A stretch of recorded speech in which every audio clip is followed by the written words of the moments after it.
ससुराल से 2 घर छोड़कर पड़ोस में रहने वाली मंजू काकी ने दरवाजे पर कदम रखते ही सामने रसोई में अपनी भाभी की मदद करती हेमा को देख टोक दिया। आइए बैठिए काकी, हेमा कल ही अपने ससुराल से आई है। हेमा की माँ मंजू काकी को देख खुश हुई और वही परी खाट पर चादर बिछा उन्हें बैठने का आग्रह कर बैठी। रसोई का काम छोड़ हेमा ने भी आकर मंजू काकी के पांव छुए। खुश रहो बिटिया, बहुत दुबली लग रही हो, लगता है ससुराल वाले तुम्हारा ख्याल नहीं रखते। काकी की बात को मुस्कुराकर नज़रअंदाज करती हेमा फिर से अपनी भाभी की मदद करने रसोई में चली गई। लेकिन हेमा की माँ मंजू काकी को अपने दिल का दर्द सुनाने लगी। सही कह रही हो काकी, कहने को तो भरा पूरा ससुराल है, लेकिन हेमा को घर के काम में मदद करने वाला वहाँ कोई नहीं है। क्यों, सास जेठानी तो होगी ना, सब है, लेकिन हाथ बटाने वाला कोई नहीं। घर का सारा काम मेरी फूल सी बच्ची के माथे चढ़ा रहता है। इतना बताते ही हेमा की माँ का गला भर आया। सारी बात सुनने के बाद मंजू काकी हेमा की माँ से बहुत ज़्यादा सहानुभूति हुई। यह तो बहुत गलत बात है, तुम हेमा की सास को कुछ कहती क्यों नहीं? कहना तो चाहती हूँ काकी, लेकिन क्या? हेमा मना कर देती है और मैं भी रिश्तेदारी की बात सोच ठहर जाती। हेमा क्यों मना करती है? हेमा को दिन भर घर के कामों में अकेले खटना अच्छा लगता है क्या? मंजू काकी को आश्चर्य हुआ।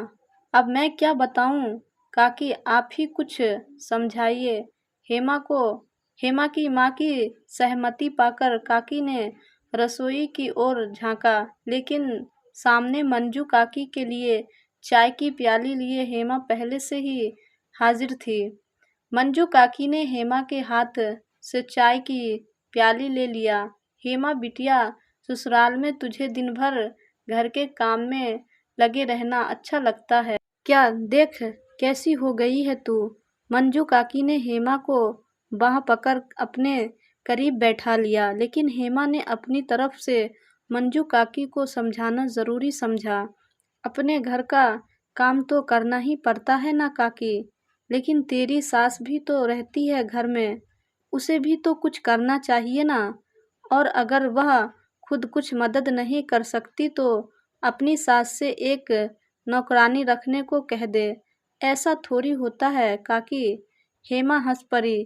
क्यों नहीं होता, घर के लोग करना चाहे तो जरूर होता है काकी। अपनी बात पर अड़ गई, लेकिन हेमा ने उनसे पूछ लिया, ऐसा कभी आपके घर में हुआ है काकी, आप अपनी बहू के साथ अपने घर के कामों में हाथ बटाती हैं? हेमा का सवाल सुन मोहल्ले भर के बहुओं की शिकायत कर उनमें कमी निकालने वाली मंजू काकी तनिक सकपका गई, लेकिन अगले ही पल उन्होंने हेमा के उस सवाल को टालना चाहा। अरे मेरी बहू को तो आदत है घर के सारे काम करने की।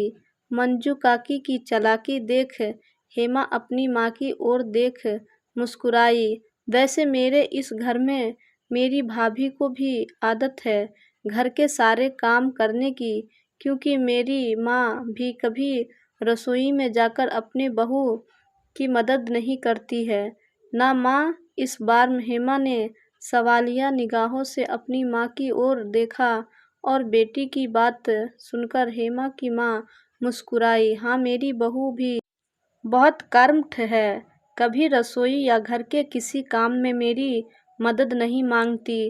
और सच कहूँ तो बहू के आने के बाद मैं तो तिनका उठाकर भी कुछ नहीं करती। देखा काकी, अब आप ही बताइए, मेरी खुद की माँ अपनी बहू को अपने घर के कामों में कोई मदद नहीं करती, फिर मैं उस घर की बहू होकर भला अपनी सास से घरेलू कामों में कोई मदद कैसे मांग सकती हूँ? हेमा की बात सुनकर मंजू काकी के साथ साथ हेमा की माँ भी निशब्द हो गई, लेकिन हेमा ने मुस्कुराते हुए अपनी बात पूरी की। वो क्या है ना काकी की। जिस दिन से घर के लोग अपनी बहुओं की सुख सुविधा की सोच उनकी मदद करने लगे, उसी दिन से उनकी बेटियों को भी ससुराल में मददगार मिलने लगे। घरेलू कामों में कभी अपनी बहू की मदद ना करने वाली मंजू काकी और हेमा की माँ एक दूसरे का मुंह देखती रही।